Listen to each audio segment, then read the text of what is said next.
ഇപ്പൊ നമ്മൾ ഇപ്പൊ കടന്നു പോകുന്ന ഈ കാലഘട്ടത്തിൽ മലയാള സിനിമയിൽ സംഭവിക്കുന്ന കാര്യങ്ങളെല്ലാം തന്നെ നമുക്കറിയാം. ഹേമ കമ്മിറ്റി റിപ്പോർട്ട് വരുന്നു. എനിക്ക് തോന്നുന്നു ഞാൻ ചോദിക്കുന്ന ഒരാൾ അമ്മയിലും WCCയിലും ഒന്നുമില്ലാത്ത ഒരാളാണ് ലിയോണ അല്ലെ. എങ്കിലും ഇപ്പം നമ്മൾ ചോദിക്കും, പണ്ടൊക്കെ പറയുന്നു കാസ്റ്റിംഗ് കൗച്ച് എന്ന പേരിട്ട് വിളിക്കുന്നു. ഇപ്പം അതല്ലാതെ സെറ്റുകളിൽ ഉപദ്രവം ഉണ്ടാവുന്നുള്ള കഥകൾ പുറത്തു വരുന്നു. അങ്ങനെ എന്തെങ്കിലും ഒരു നമുക്ക് ഓർക്കാൻ ഇഷ്ടപ്പെടാത്ത അല്ലെങ്കിൽ അങ്ങനത്തെ എന്തെങ്കിലും ഒരു അനുഭവം ലിയോണയ്ക്ക് ഉണ്ടായിട്ടുണ്ടോ?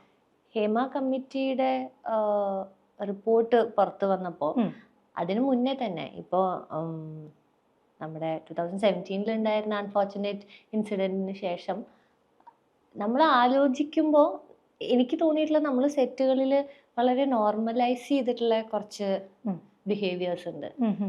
എസ്പെഷ്യലി നമ്മൾ സെറ്റിൽ പോകുമ്പോൾ ആണുങ്ങളാണ് കൂടുതലുള്ളത് സെറ്റിൽ.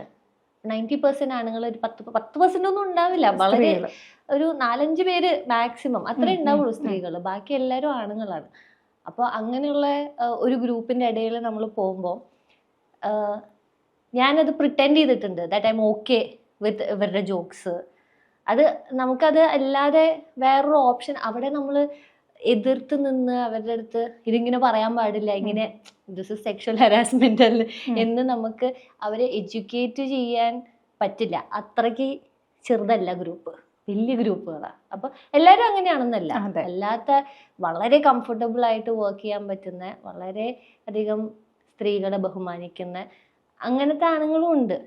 പക്ഷെ അതല്ലാത്ത ചെറിയൊരു വിഭാഗം ഉണ്ട്. അപ്പോൾ it is always very uncomfortable for. ഇപ്പൊ ഞാൻ ലിയോണ പറഞ്ഞുകൊണ്ട് ഞാൻ ചോദിക്കുന്നത്, നമ്മൾ പ്രിറ്റൻഡ് ചെയ്തു എന്ന് പറഞ്ഞില്ലേ, അപ്പം എന്തിനു നമ്മൾ അങ്ങനെ പ്രിറ്റൻഡ് ചെയ്യണം? നമ്മൾ കംഫർട്ടബിൾ അല്ലാത്ത കാര്യങ്ങൾ നമുക്ക് at the end of the day ഒരു സെറ്റിൽ പോയി കഴിഞ്ഞാൽ നമ്മൾ വർക്ക് ചെയ്യുക എന്നുള്ളതാണ് പ്രയോറിറ്റി. അപ്പൊ ഒന്നും നമ്മുടെ മൂഡിനെ, especially because we are actors, ആക്ടേഴ്സിന് മൂഡ് ഭയങ്കര ഇമ്പോർട്ടന്റ് ആണ്. നമ്മുടെ you can't mess up with your mood. നമ്മൾ ക്യാരക്ടറായിട്ട് ചിന്തിക്കണം, നമുക്ക് ഏതാണ് അടുത്ത സീന്, നമുക്ക് വേറെ കുറെ കാര്യങ്ങൾ ഉണ്ടാവും പ്രയോറിറ്റി ആയിട്ട്. അപ്പോൾ ഒരാൾ വന്ന് എന്തെങ്കിലും കമന്റ് അടിക്കുക അല്ലെങ്കിൽ ജോക്ക് അടിക്കുക, വേറെ സ്ത്രീകളെ കുറിച്ച് പറയുക, സ്ത്രീകളുടെ ശരീരത്തെ കുറിച്ച് പറയുക, ഇങ്ങനെ പലതും നടക്കുന്നുണ്ടാവും ചുറ്റും.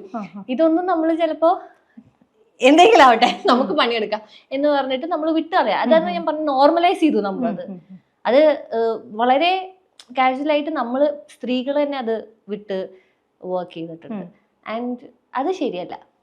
അത് എന്തുകൊണ്ടാന്ന് റിയാക്ട് ചെയ്തിട്ടില്ല, നമുക്ക് ഇതന്നെ ഈ പ്രയോറിറ്റിയിൽ നമ്മൾ വർക്ക് ചെയ്യാൻ വന്നിട്ട് അത് അവരല്ലേ, നമ്മളിങ്ങനെ ഓരോ ആണുങ്ങളും പോയി എഡ്യൂക്കേറ്റ് ചെയ്യുക, അങ്ങനെ കുറേ പേരുണ്ടെങ്കിൽ നമ്മളിങ്ങനെ നമുക്ക് എഡ്യൂക്കേറ്റ് ചെയ്യാൻ പറ്റില്ല.